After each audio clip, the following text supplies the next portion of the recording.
Hey guys, Assistant Chief John Albright, City of Falls Fire, along with... Hey guys, Tyler, Town of Falls Fire, one of the firefighters there. We're here today to talk about fire prevention because the current situation in the world with the COVID, that we can't be there this week to hang out with you guys. We look forward to it every year to come out and say hi and hang out and eat lunch with you guys. But we're going to do a video for you guys today so you can watch it over and over with your parents, and we're going to teach you stuff about fire prevention. Yep, so we'll be running you guys through a few things here. We'll go through our gear, how to get out of your house, smoke detectors, just some of the normal stuff we did when we came to see you guys, since we are going to miss being up there and hanging out with you guys. So we'll take you on a little journey here of some new fire prevention tips for you guys. All right, guys, we just wanted to introduce you to one of our other firefighters on Town of Falls, who's also a 911 dispatcher. This is Jason. He's going to walk you guys through when to call 911, obviously what number you're going to call, the inappropriate reasons to call 911, and some of the questions they may ask you when you dial that number and when you need the fire department, an ambulance, or the police department to come to your house. Hello, my name is Jason. I'm a firefighter with the Town of Sheboygan Falls Fire Department. I'm also a 911 dispatcher with Sheboygan County. Today we're going to briefly talk about when you should call 911 and go over some examples. And I'm going to go over some questions that I'm going to ask you when you call 911. And we're also going to talk about when you shouldn't call 911. So here we go. When should you call 911? If you're having an emergency or you need help. It could be from police, it could be fire, or an ambulance, or all three. And you call 911 for situations like your house could be on fire. We all remember the Survive Alive house, because I remember I do. I've done it many times when I was younger. It could be for somebody having a medical emergency, maybe having some trouble breathing, or they could be choking on candy or food. Maybe they got stung by some bees, maybe fell off a bike, fell out of a tree house. Maybe mom and dad try to swing to the highest point of the swing set and fell off and hurt their back. They're going to want you to call 911. So when you call 911, we're going to ask you one simple question, and that is, what is the address of your emergency? We stress this every year. They ask all the kids to know their address, know it by heart, just like you would know your favorite song or your favorite food, your snack, your favorite vacation spot. It's very important to know your address, because once we have your address, we can then send help to you as fast as we possibly can. Now, after we talk to you about your address, I may ask you questions like, what happened? And do the best you can to describe what happened. Maybe if another adult is there with you, or an older brother, just ask for help, saying, hey, what happened? 911 wants to know. The more information we have, the better we can help you.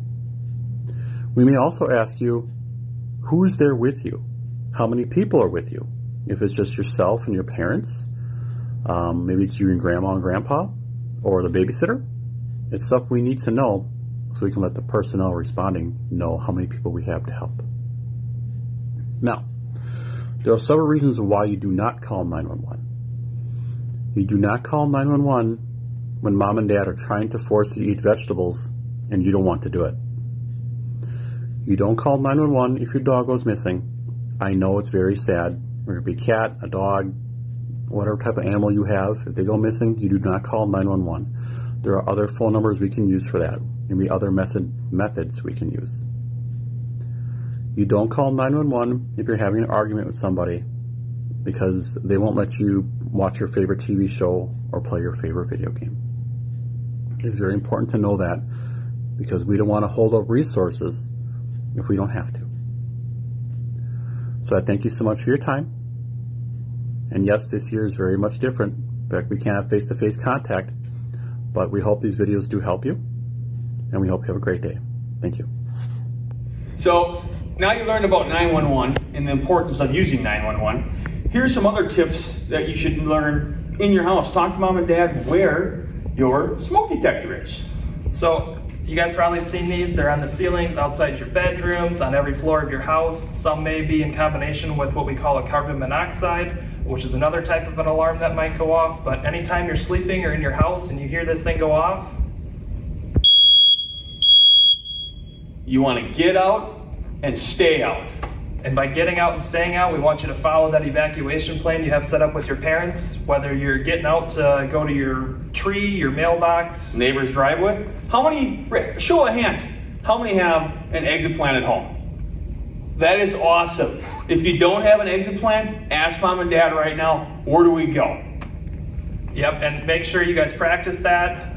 When you have to change your smoke detector batteries twice a year, it's a great time to be practicing that plan. When you got to change the battery, you got to test the alarm. So test it, make sure it works, and everyone get out, go to your meeting spot. Just don't call 911 because that'd be an appropriate time to call us. But once you get out, we stay out. We never go back in for your games, your toys, or your pets.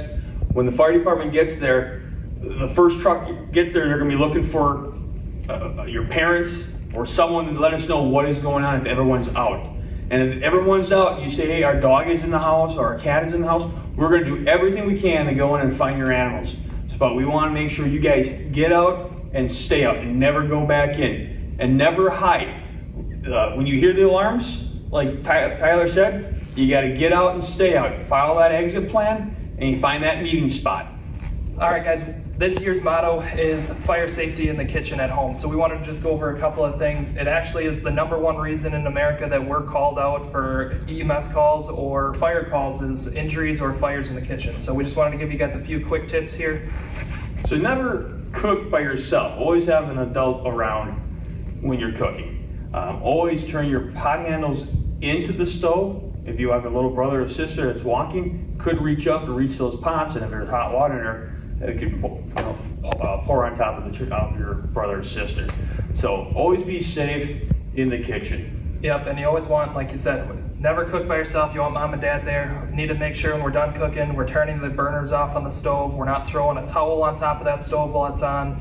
All those things can lead to a fire down the road and be the reason why we'd have to come to your house and put out a fire. So always cook safe in the kitchen. Always have an adult around. So remember when we were talking to emergency dispatcher Jason, you had to give him all this information, your address, what's going on. With that information, he will call us out on these little black boxes called pagers.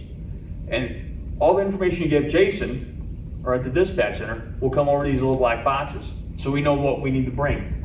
So if we get paged out to a fire, our pagers go off, and we all do not live at the fire station. We live all over the place. So we all come to the fire station and we got to get dressed really fast. So firefighter Tyler here is going to put his gear on so you know what it looks like when he's all dressed up. Right now Tyler's just in his street clothes. He's just like you and me, we're in our clothes, right? But now he has to put on extra clothing to keep him safe to go inside a fire. So Tyler, why don't we throw some stuff on here and we can explain what we're doing here. All right, so we get to the fire station. The first thing that we're gonna go ahead and grab is we're gonna put on our boots and our pants. Now, you look at this, my shoes and my pants, they're not connected to each other, but our fire boots and our fire pants, they all stay as one. So when we get in them, put your boots on, and you just pull your pants right on up. So does he look scary right now, kids? No, he does not look scary, because Tyler is our friend. He's our friendly firefighter. So next thing he's gonna put on. So we're gonna grab our hood. This is gonna help protect our face and our ears and everything when we get all dressed up. Start by just getting it underneath, so when we put our jacket on next, it's gonna be underneath so I don't have to dig around for it.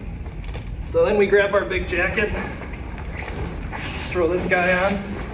Still not scary, right? No one's scared? I'm not scared. Are you scared? No, even better.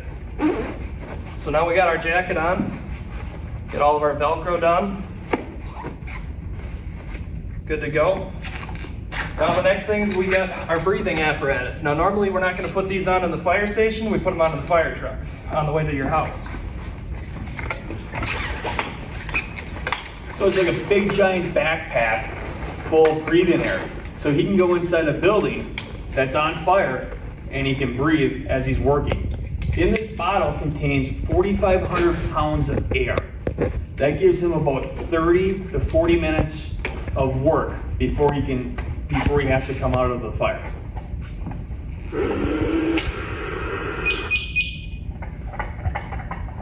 So does he look scary now? No, don't be afraid of Tyler. He's our friendly firefighter. So next thing we got is our face piece. Now, even though I don't have my normal face there anymore, I'm still not scary, right?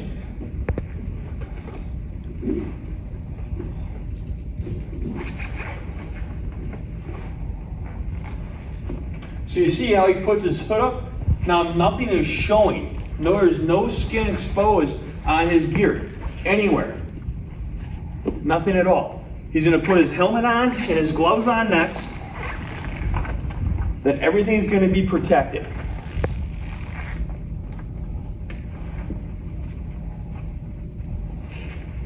Your gloves, sir. Thank you.